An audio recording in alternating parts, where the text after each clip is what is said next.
नमस्कार दोस्त, अगर आप सब यह वीडियो पसंद आए तो हमारे YouTube चैनल को सब्सक्राइब जरूर करें। नेक्स्ट पार्ट के लिए कमेंट जरूर करें। अपने दोस्त को भी यह वीडियो जरूर शेयर करें।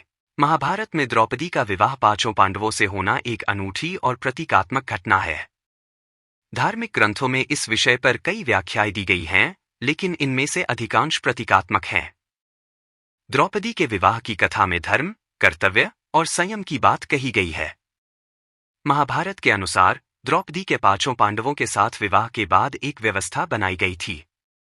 इस व्यवस्था के अनुसार द्रौपदी एक समय में केवल एक पांडव के साथ रहती थीं और उस दौरान अन्य पांडव उनके निजी जीवन में हस्तक्षेप नहीं करते थे।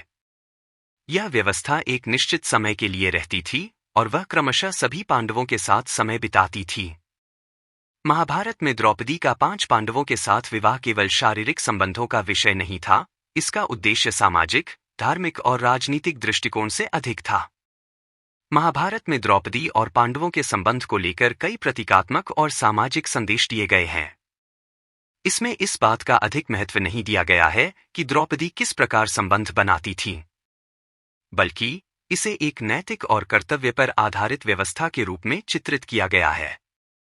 कथा के अनुसार द्रौपदी के पांचों पांडवों के साथ विवाह के बाद यह तय किया गया था कि वह एक निश्चित अवधि के लिए एक पांडव के साथ रहेंगी और इस दौरान अन्य पांडव उनके निजी जीवन में हस्तक्षेप नहीं करेंगे। जब एक पांडव का समय समाप्त होता तो द्रौपदी अगले पांडव के साथ इसी प्रकार समय बिताती। यह एक नियम के रूप में स्थापित था, जिसे सभी पांडवों ने सम्मानपूर्वक माना। महाभारत में इस प्रथा का उद्देश्य पांडवों के बीच आपसी सम्मान, संतुलन और संयम को बनाए रखना था। इस प्रथा को मुख्य रूप से धार्मिक और सामाजिक दृष्टिकोण से देखा गया है, जिसमें संबंधों की गरिमा और पारिवारिक एकता को महत्व दिया गया है। महाभारत में द्रौपदी का पांचों पांडवों से विवाह करना एक विशेष और अनोखी कथा है, जिसमें कई सामाजिक, धार्मिक और नैतिक संदेश छिपे हैं।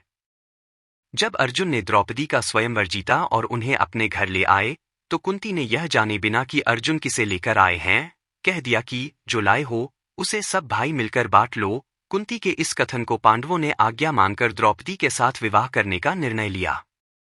इस अनूठे विवाह के लिए महर्षि व्यास ने एक नियम और व्यवस्था बनाई।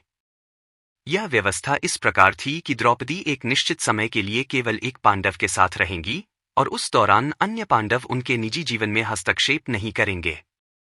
प्रत्येक पांडव के साथ रहने का एक क्रम निर्धारित था और इस समय सीमा के समाप्त होने पर द्रौपदी अगले पांडव के साथ समय बिताती। इस प्रथा का उद्देश्य पारिवारिक एकता और शांति बनाए रखना था, ताकि पांचों भाइयों के बीच कोई वैमनस्य न हो। यह व्यवस्था नैतिकता, संयम और परस्पर सम्मान का प्रतीक मानी गई है।